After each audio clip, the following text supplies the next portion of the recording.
I could go on for hours, but I won't. I want to also tell you about a story that took place in a Turkish prison in Turkey.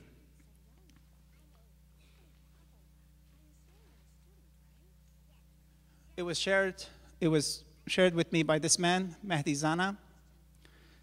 He's a survivor of Diyarbakir military prison. Diyarbakir happens to be my hometown. I grew up there myself.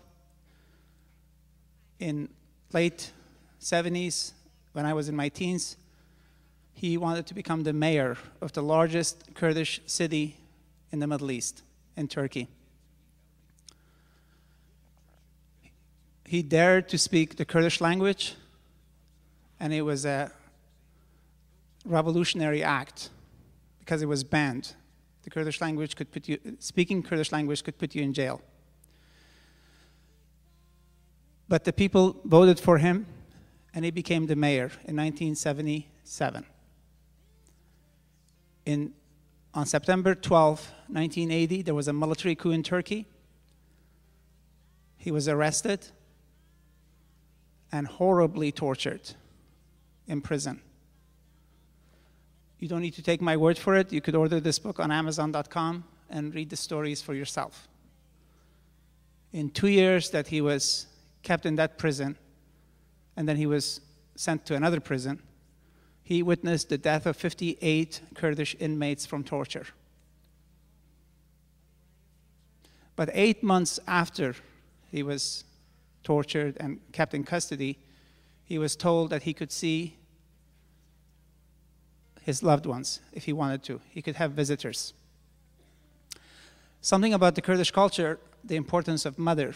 He said he wanted to see his mother too, just like that fictional story that I shared with you earlier, the Kurdish inmate wanting to see his mother. So he said he wanted to see his mother. The Turkish guards told him that he could not speak to his mother in Kurdish, that he had to speak to her in Turkish because there is no such a language called Kurdish in Turkey, even though it's spoken by 20 million people.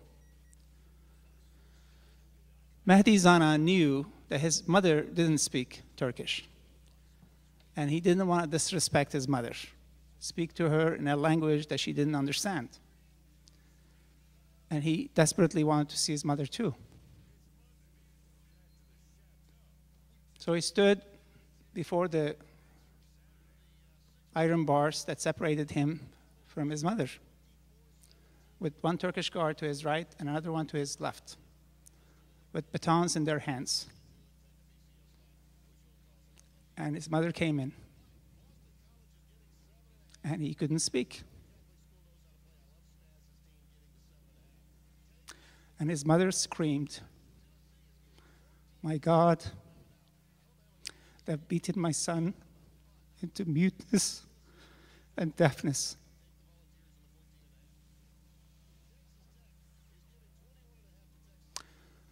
If God had spoken on earth, he would have said the same thing.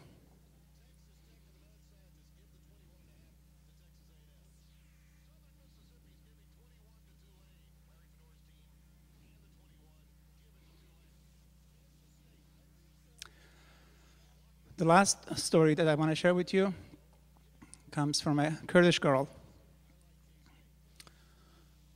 In 1988, her entire city was gassed.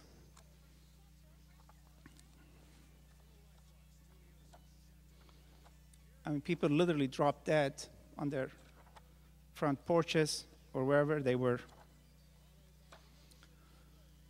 She was 8 years old. She lost her entire family. She was one of the so-called lucky survivors. And the world forgot about her, didn't really care about her.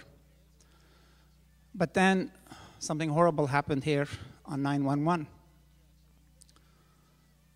when 19 people assaulted and insulted this country. 2 years later, the US government decided to topple Saddam Hussein.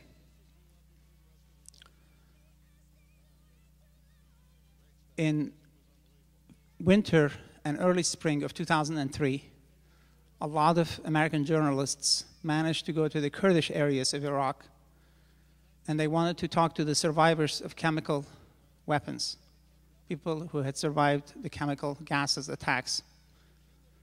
And they wanted to know how it would be in case Saddam had chemical weapons and attacked and used them against US troops. How would be the symptoms? How would people feel? And they told him about this Kurdish girl who at the time, 2003, was 23 years old and had survived the chemical attack. They pointed her to him and they said, you could go talk to her. He did. He noticed that she would talk for like a minute and then she would collect herself because her lungs had been damaged. So she would wait for another minute and then talk for a minute and then wait for a minute and then talk for a minute. And then towards the end of the interview, he felt sorry for her.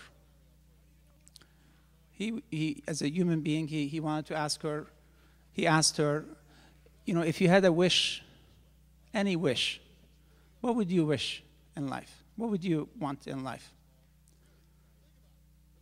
She said to him, she wished she would marry and have kids. But because she survived chemical attacks, chemical gases, people don't want to marry people who have been exposed to chemical weapons. Because when they give birth to babies, they're defective. They have two arms, their DNA has changed, they have two heads, or they have, babies with deformities. So no one wants to touch me, no one wants me, no one wants to marry me.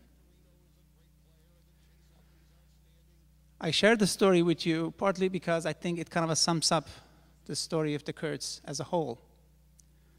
No one wants to be bothered about the Kurds.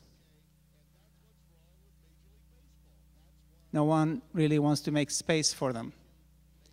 No one really wants them. Turkey, where 52% of the Kurds live, where majority of the Kurds live, is a US ally, gets 82% of its weapons that it uses against the Kurds from the United States.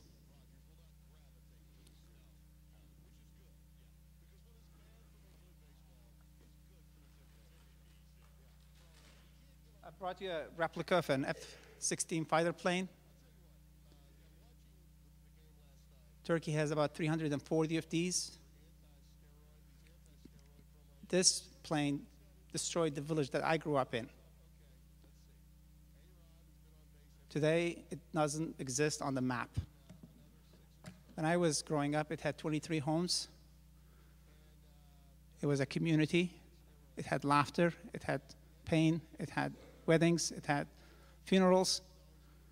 Today, it's a dot with no life on the map. My purpose is not really to make you sad, is not to really make you withdraw from the world and its ugliness, is to make you a little bit angry so that you say, on my watch, I'm not going to let these things happen. So that perhaps you will write term papers on the Kurds and their stories. So that you will, tomorrow, when you become senators or members of the Congress or CEOs or presidents, you could play a role in making the countries that rely on your help listen to you.